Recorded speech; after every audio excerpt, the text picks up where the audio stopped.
जो exam date है वो आ चुका है। अगस्त में एग्जाम होने की बिल्कुल ही संभावना है। तो आपको क्या करना चाहिए, एक अच्छी एक प्रैक्टिस सेटअप होनी चाहिए, लगातार उससे आप प्रैक्टिस करें और इस बुक पे क्या खा सके इसमें आपको। दोस्तों कैसे हैं। एग्जाम कॉर्नर पटना चैनल पे स्वागत है। दोस्तों TRE 3.0 को लेकर के परीक्षा को तिथि को लेकर लगातार मेरे पास मैसेज आ रहे हैं। करीब करीब जो है 1,500 से 2,000 करीब करीब हमारे पास व्हाट्सअप मैसेज आ चुके हैं। अब एक एक लड़का का जवाब दे पाना मुश्किल है, क्योंकि आपको पता है कि कल एक जो है आपका कशिश न्यूज़ के द्वारा चलाया गया है कि आपका जो है ये सुप्रीम कोर्ट जो जब से बिहार सरकार PIL दाखिल करने के लिए सुप्रीम कोर्ट गई है, अब जो है उसके बाद ही जो है फाइनल रिजल्ट जो है जारी किया जाएगा TRE 3.0 के लेकर के, जिसका री एग्ज़ाम होना है। अब इसके बारे में सारा जानकारी हम आपको वीडियो के माध्यम से देंगे। जो चैनल पे नए होंगे चैनल को सब्सक्राइब कर लीजिए सही जानकारी प्राप्त करने के लिए, क्योंकि एग्जाम कॉर्नर पटना चैनल एक ऐसा चैनल है जो सही जानकारी आपको समय आपको देता रहेगा। 2 से 3 इंपॉर्टेंट अपडेट आप समझ लीजिए।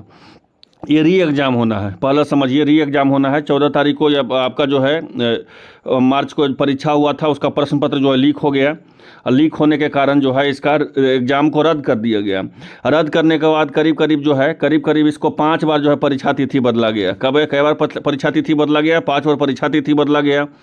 उसी के बीच में जो है गेस्ट टीचर से एक जजमेंट आ गया कि गेस्ट टीचर जो भी होंगे उनको 5 नंबर का ग्रेस मिलेगा और करीब कम से कम उनको 25 नंबर का ग्रेस मिलेगा जज आपको गेस्ट टीचर को लेकर के। अब उनको जजमेंट वो जीत भी गए, उनका कोर्ट से वो जीत भी गए और उनको लिए ऑनलाइन BPSC पोर्टल खोली भी। 4 तारीख से 10 तारीख के बीच में वो लोग जो है फॉर्म अप्लाई किए, जो गेस्ट टीचर थे वो जो जहाँ से कार्यरत थे। अब यहाँ पे जो है हुआ क्या है कि उनको 5-5 नंबर का ग्रेस मिल गया। कम से कम 25 नंबर मिलेगा और 5 नंबर मिनिमम मिलेगा। अगर 1 साल का योगदान रहेगा तो 5 नंबर के, 2 साल का योगदान रहेगा तो 10 नंबर का, 15, 20, 25 कम से कम 5 साल के लिए आपको मिल सकता है आपको।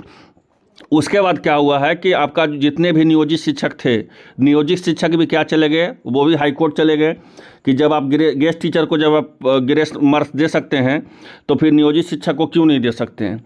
तो यहाँ समझिएगा, यहाँ पर हम क्या पॉइंट बताना चाहते हैं वो समझिएगा। तो वो एक अलग मामला चल रहा है कोर्ट में आपका कि नियोजित शिक्षक वाले को भी ग्रेस पॉइंट मिलना चाहिए। अब उसका डिसीजन आया नहीं है। अब ऐसे में री एग्ज़ाम होना है। ऑलरेडी 5 बार एग्ज़ाम का कैंसिल हो गया, परीक्षा का क्वेश्चन आउट हो गया है, 5 बार एग्ज़ाम का डेट बढ़ चुका है। तो ऐसे भी जो है BPSC के पास बहुत ज़्यादा प्रेशर है कि एग्ज़ाम जो है सही टाइम पे ले लेना। उसके बाद जो है BPSC घोषित की कि हम 19 तारीख से लेकर के 22 तारीख के बीच में परीक्षा ले रहे हैं।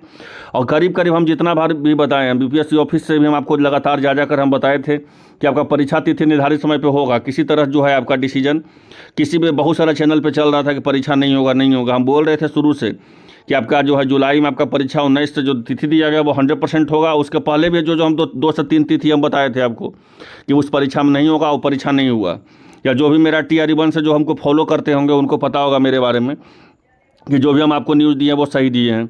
तो उसके बाद जो है BPSC जो है कोई तरह से रिस्क नहीं लेना चाहती है। वो 19 तारीख से लेकर के 22 तारीख के बीच में जो है आपका परीक्षा तिथि घोषित कर दी।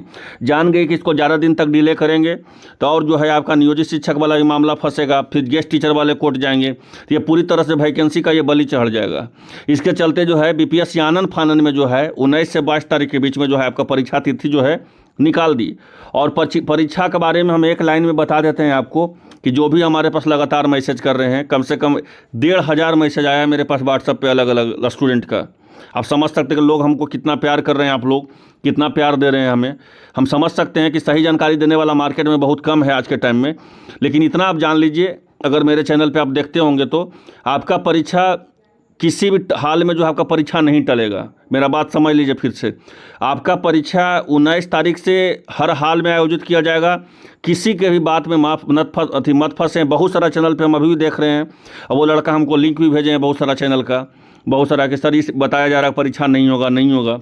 आपका परीक्षा जो है नहीं होने के पीछे नहीं होगा तो फिर और ज़्यादा मामला फंस जाएगा, क्योंकि नियोजित शिक्षक ऑलरेडी गए हुए हैं, आरक्षण को लेकर के सरकार गए हुए हैं सुप्रीम कोर्ट में। तो ये और जो है ये बलि चढ़ जाएगा। इस आपको समझ सकते हैं, एक लाइन में यही कहने का मतलब हुआ कि इसके जो है BPSC का न्यूज़ चेयरमैन आए हैं आपके, किसी भी हाल में जो है आपका परीक्षा का तिथि जो होगा डिले नहीं होगा। 19 तारीख, 20 तारीख, 21 तारीख और 22 तारीख को निर्धारित समय पर परीक्षा होगा। और एक बात और बता देते हैं, इस परीक्षा में किसी का हिम्मत नहीं कि क्वेश्चन आउट कर देगा, ये भी बता देते हैं। इसलिए निर्धारित 100% कॉन्फिडेंस होकर परीक्षा दीजिए, आपका 100% सिलेक्शन होगा, क्योंकि इस बार जो है कदाचार मुक्त परीक्षा होना है। अब देखिए क्या हुआ है, कल का डिसीजन बताते हैं कि बिहार सरकार जो है आपको सुप्रीम कोर्ट गई है पीआईएल दाखिल करने के लिए, क्योंकि उनको हाई कोर्ट के द्वारा जो है झटका मिला था। यहाँ पे देखिएगा हाई कोर्ट के द्वारा जो है उनको 20 तारीख को झटका मिला था हाई कोर्ट के द्वारा कि आपका जो है 65% से जो आरक्षण बढ़ा करके 75% किया गया था, उसको जो है झटका मिला था। उसके चलते जो है सुप्रीम कोर्ट गई है आपका बिहार सरकार जब सुप्रीम कोर्ट गई, यहाँ देख लीजिएगा बिहार सरकार जो है आरक्षण के खिलाफ जो है कानून रद्द करने के फैसलों को लेकर के सुप्रीम कोर्ट गई है नीतीश कुमार। अब इसमें जो है कल एक डिसीजन आया है क्या कि बिहार शिक्षक भर्ती का तीसरा चरण 19 और 22 तारीख जुलाई के बीच होने का संभावना तो 100% हम बता ही रहे हैं। आरक्षण पर हाईकोर्ट का निर्णय के बाद ही परीक्षा का आयोजन, 87,000 पदों के लिए परीक्षा जो है रिजल्ट सुप्रीम कोर्ट के निर्णय के बाद ही जारी किया गया। और देखिए ऐसा हुआ क्या है, अगर ये फ्रेश वैकेंसी होता तो आपका परीक्षा नहीं लटकता, आपका परीक्षा का आंसर आपका जो है आपका रिजल्ट नहीं लटकता। लेकिन रिजल्ट लटकने के पीछे रीजन एक ही चीज़ है, क्योंकि जब ये विज्ञापन जारी किया गया था तो उसमें मेंशन किया गया था ये जो नया आरक्षण नियम था उसको लेकर के। तो उसके बाद जो है अब ये सुप्रीम कोर्ट का डिसीजन आएगा, वही सर्वोपरि होगा। इस बात को समझिए, आपका परीक्षा 19 से 22 तारीख को आयोजित हो रहा है, 100% हो रहा है। अब रही रिजल्ट का बात कि रिजल्ट में ऐसा क्या हेर फेर तो नहीं होगा, फेरबदल तो रिजल्ट में नहीं होगा। तो रिजल्ट जो है आपको दो तरह का बनाया जाएगा। आपका रिजल्ट जो है या जो TRE 1 में दिए होंगे, एक TRE 1 में जो दिए होंगे उनको काफ़ी अच्छा से इसके बारे में नॉलेज होगा, जो शुरू से आप हमको देखते होंगे। एक बार जो है याद है कि अतुल प्रसाद के कार्यकाल में ही जो है आपका 2 तरह का रिजल्ट बनाया गया था, ठीक है, उस TRE 1 में। उसी तरह जो है आपका जो है TRE 3.0 में भी 2 तरह का रिजल्ट बनाया जाएगा, एक 65% पे बनाया जाएगा, 75% पे बनाया जाएगा। और जैसा सुप्रीम कोर्ट का डिसीजन आएगा वो सर्वोपरि होगा। लेकिन एक बात तो कन्फर्म हो गया कि सुप्रीम कोर्ट का डिसीजन के बाद ही आपका रिजल्ट जारी होगा। फिर से सुन लीजिए, सुप्रीम कोर्ट के डिसीजन के बाद ही आपका जो है रिजल्ट जारी होगा। लेकिन ये कतई जो है आपको जो आपको बताया जा रहा है वो 100% गलती बताया जा रहा है।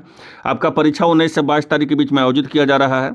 और बहुत सारा लोग बोल रहे थे डोमिसाइल नीति लागू करने के बारे में। तो देखिए, डोमिसाइल नीति तभी लागू होता है कोई भी चीज़ में जब कोई नोटिफिकेशन, जब कोई विज्ञापन जारी हो जाता है।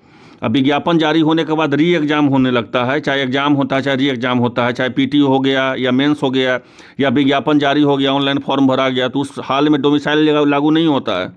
डोमिसाइल लागू तब होगा जब बिहार सरकार चाहेगी, शिक्षा विभाग चाहेगी या BPSC चाहेगी तो 4.0 में हो सकता है। 4.0 में 3.0 में भी डोमिसाइल लागू इसलिए नहीं हो सकता है क्योंकि रीजन समझिए, विज्ञापन आपका जारी हो चुका, ऑलरेडी फॉर्म भरा चुका है, एक बार परीक्षा भी हो चुका है। उस चाहे तो परीक्षा रद्द हो गया वो अलग बात है, लेकिन परीक्षा तो हुआ था, परीक्षा भी हो गया, फिर से उसका परीक्षा जो 19 तारीख से 22 तारीख हो रहा है। तो जो भी अब आपको डोमिसाइल लागू होगा वो लागू आपको 4.0 में होगा, 3.0 में नहीं होगा। अगर 3.0 में होगा तो फिर नोटिफिकेशन पे चैलेंज होकर के फिर ये भी एक कोर्ट में केस चला जाएगा। तो इसमें डोमिसाइल लागू नहीं होगा। डोमिसाइल लागू जो है आपका 4.0 में हो सकता है अगर शिक्षा विभाग चाहेगी, BPSC चाहेगी तो। लेकिन 3.0 में शिक्षा विभाग BPSC चाह के भी अब नहीं कर सकती है कुछ, क्योंकि विज्ञापन में ऐसा कोई चीज़ मेंशन नहीं किया गया था, क्योंकि पूरा बहाली का प्रक्रिया विज्ञापन पे होता है। कोई भी जब वैकेंसी का प्रक्रिया जो होता है पूरा विज्ञापन पे होता है कि विज्ञापन में कब ऑनलाइन है, विज्ञापन में एक चीज़ का आपका जो है मेंशन किया हुआ रहता है। आपको समझ लीजिए कि जब 11 अगस्त को डिसीजन आया था BEड वाला को प्राथमिक शिक्षक से जब बाहर कर दिया गया था, तो वही एक TRE 1 में एक चूक हो गया था अतुल प्रसाद के द्वारा कि विज्ञापन में वो नहीं जारी किया हुआ था, लिखा हुआ था कि माननीय जो है सर्वोच्च न्यायालय का फैसला इस अंतिम फैसला होगा। अगर वो लिखा होता तो TRE 1 में जो है आपका प्राथमिक शिक्षक में BEड वाले बाहर नहीं होते, क्योंकि उनको उस समय फॉर्म ही नहीं लिया जाता, या लिया जाता तो फिर बाहर हो जाते आराम से। लेकिन जब उस तरह से कोई मेंशन ही नहीं किया हुआ था तो उसके चलते प्रॉब्लम हो गया। तो समझ लीजिए विज्ञापन में कोई तरह से नहीं लिखा हुआ है इस तरह के कि इसमें डोमिसाइल लागू होगा। तो डोमिसाइल लागू होने का तो दूर दूर तक इसमें सवाल नहीं है। परीक्षा आपका निर्धारित समय पे होगा। डोमिसाइल लागू हो सकता है, डोमिसाइल के पक्ष में है कि डोमिसाइल लागू हो जाए, क्योंकि पहले तो बिहार का सर्वोपरि है, बिहार का नौकरी होना चाहिए लड़का को। लेकिन उसके लिए जो है न्यू वैकेंसी में, फ्रेश वैकेंसी में जो है शिक्षा विभाग के द्वारा जब रोस्टर जारी होता है और जब BPSC जब उसको एडवर्टाइजमेंट जारी करेगा तो उसी समय जो है मेंशन कर दिया जाएगा कि बिहार में जो है आपको जो है डोमिसाइल लागू जिनका रहेगा वही भर सकते हैं फॉर्म। पे BPSC या शिक्षा विभाग पे तय करता है। फिलहाल के लिए तो आपका 19 तारीख से 22 तारीख के बीच में आपका परीक्षा हो रहा है। रिजल्ट जो है सुप्रीम कोर्ट के आदेश के बाद ही अब जारी किया जाएगा। अब डिले कितना होगा, क्योंकि देखिए शिक्षा विभाग का मामला है, ज़्यादा डिले तो होगा नहीं, भी जान लीजिए आप।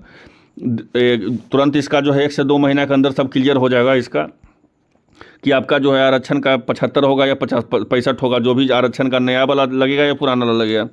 अगर पुराना वाला आरक्षण लगा तो पुराना वाला के लिए एक मेरिट लिस्ट बन जाएगा, एक नया वाला लगा तो नया वाला का मेरिट लिस्ट बन जाएगा। जो भी होगा वो बीपीएससी जारी कर देगी, क्योंकि बीपीएससी के पास तो ऑलरेडी डाटा रहता ही रहेगा ही कि कौन सा स्टूडेंट पास किए हैं, कितना कट ऑफ गया। उसके बाद फिर उसको रिजल्ट अलग अलग कर देना कोई बहुत बड़ा चीज़ नहीं है, वो तुरंत 2 से 4 दिन में हो जाएगा। तो कहने का था तो मतलब हुआ है कि अभी जो है पूरा तरह से एग्जाम पे फोकस कीजिए। 19 से 22 तारीख के बीच में आपका परीक्षा 100% हो रहा है। आरक्षण का मामला के लिए अब हाईकोर्ट तय करेगी या सुप्रीम कोर्ट तय करेगी कि उसको देना या नहीं देना है। आप लोग फिलहाल के लिए परीक्षा दीजिए, कोई भी हाल में परीक्षा नहीं टल रहा है। जो आपको बता रहा है वो दिग्भ्रमित कर रहा है, बेवकूफ़ बना रहा है। 100% आपका परीक्षा जो है 19 तारीख से 22 तारीख के बीच में आयोजित हो रहा है। आई होप आप लोग को वीडियो अच्छा लगा हो। चैनल पर जो नए हैं सब्सक्राइब कर लीजिए सही जानकारी प्राप्त करने के लिए। धन्यवाद।